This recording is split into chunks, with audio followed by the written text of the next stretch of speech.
Hello, and welcome to Fort Edwards. I'm a docent at the Visitor Center of the Fort Edwards Foundation here in Cape Bridge, West Virginia. Our historic focus is the French and Indian War on the North American continent in the years 1754 to 1760, along with some events that led up to that period, the war's effects, and the subsequent history of the community about Edwards's fort. Well, where's the fort, you might ask? And except for a partial mock-up on our back lot, we must admit to the absence of that fort. But what we do have is a strikingly good story about colonial settlement, the war, George Washington, and other interesting characters. And that's why I'm here, to tell that story. But as with any presentation, we must first set the stage.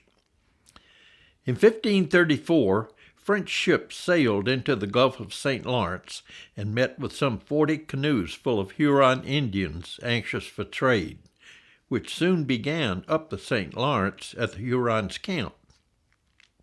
In 1541, Cartier brought shiploads of colonists who wintered over at the Huron village.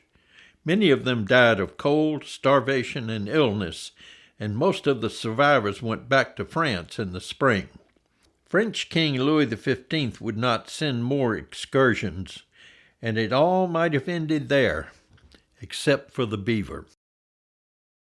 By then, Indians had long traded beaver pelts for knives, hatchets, cooking utensils, and cloth with the French who came to fish the northern waters. By 1600, the French king decided there was a role for French traders in New France.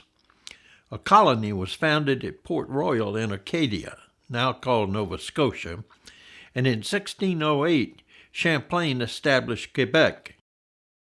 From there, the French, exploring further upriver, discovered the Great Lakes and, crossing them in turn, followed the Wisconsin and Illinois rivers to the Ohio Valley and eventually to the Big River, which La Salle traveled down in 1682 to the Gulf of Mexico, thereby claiming all the Mississippi Valley to the southern port of New Orleans.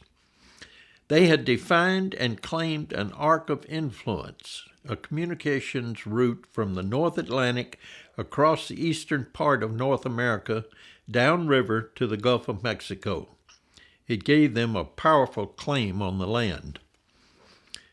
The English had arrived on the shore of Virginia in 1607, planted a flag, and claimed all the land from sea to sea, without any notion of what that meant. England, a small island and crowded, suffered from surplus population, and life was hard. Many of the dispossessed came to North America as indentured servants, a period of practical enslavement to pay the cost of their journey. Poor people, desperate people fleeing indebtedness, nagging wives or husbands, or criminal activity, all flocked to this new world with great expectations.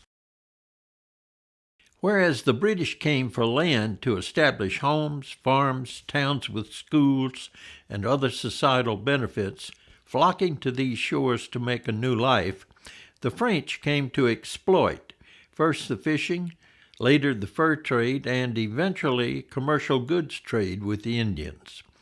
Most French never brought dependents and had no intention of remaining in North America, only to exploit its natural wealth. Eventually, however, some settlers in Quebec adopted their new land as home and began populating Canada. For hundreds of years, Britain and France had been at war in Europe.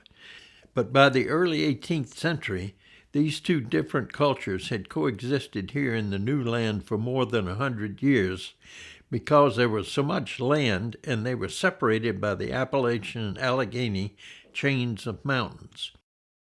But as immigration continued, the British settlements demanded more and more land and continued to push west to where the land was plentiful. They recognized the fruitful French activities of fur trapping and trade and thought to impose themselves into that market. Competition, of course, created tensions.